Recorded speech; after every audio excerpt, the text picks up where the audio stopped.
Guys, welcome back to another movie review. Today we are reviewing Anatomy of a Fall.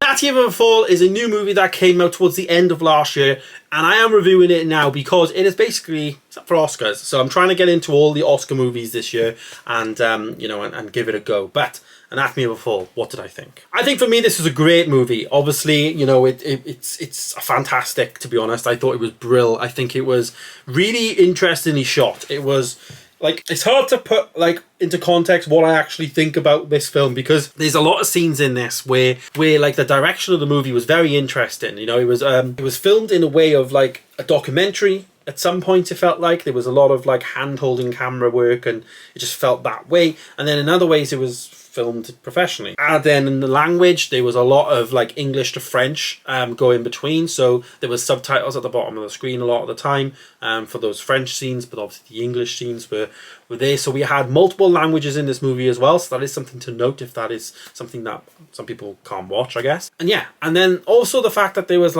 cast members in this movie that I didn't know any of them, and I kind of like that, because you don't really focus on somebody's performance then, do you know what I mean? If somebody's good, they're just good, because you don't know anything about them. You're engrossed in the story. It felt like I was watching a really detailed Netflix documentary of a true crime type of thing, and I'm really invested. I want to know the end. And that is great. That is what you want in any film. You want to be able to get to the end. It was 2.5 hours long, but it felt like an hour. It just flew by. I thought the direction was really interesting and really unique, and that's what we want with films. We don't want the same thing. When you're being creative, we want things to be different, and you go outside the box a little bit more. I also feel like the camera and stuff and the actual grading had a little grain on there. It just looked really filmed on a camcorder kind of vibes, and that was not for the handheld shots. That was just across the board, really.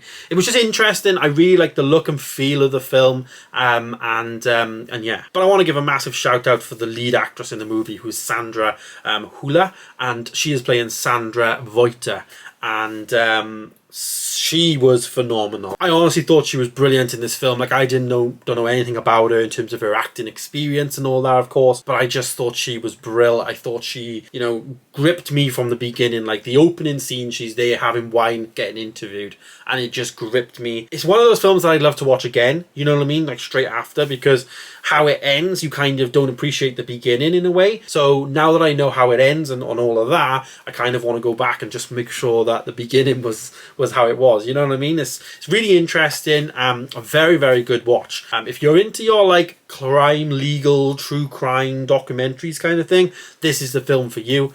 Of course, you do have to bear in mind that French stroke English, I guess language alternation thing, if you can read subtitles. I watch a lot of films with subtitles anyways. It's just easier, especially when you're watching certain films, it's just, that's what you gotta do. But I think it was great. I think there was a good chemistry with all of the actors and stuff. I didn't feel like there was anyone that was odd or anything like that. The actual pacing of the film, as I said, just flew by for me, so it was just good how it worked out. It just went awesome. The set pieces were great. There was this shack thing, and it was just awesome. It didn't feel like a set. It was this actual house, and they were filming in this house. It just felt not like a studio and set pieces and all that.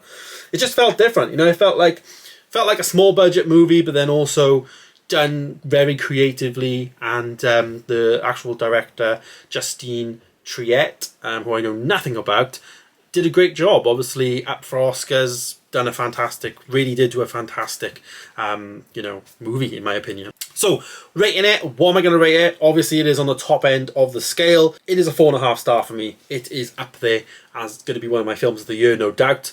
Anatomy of a Fall. Yeah, it's going to be interesting to see where this fits in Oscars, because especially in the BAFTAs, on my research, it did win a BAFTA. So it's going to be interesting. It's going to be really interesting. I am going to do my full Oscars predictions. I'm getting to the Oscars movies. I've got 1 or 2 now that I need to finish and watch. I think they're Netflix ones though, so we'll get to them pretty quick. And then early March, I will give my Oscars predictions, and then obviously we have the Oscars to look forward to early March. But yeah, Anatomy of a Fall, it is still in cinemas sporadically around the country. I managed to get a chance to see it, so I went to see it. Yeah, go and watch it if you like all true crime stuff. But there it is, guys. There's my review of Anatomy of a Fall. Thanks so much for watching. Stay tuned for more, and I'll see you in the next one. Goodbye.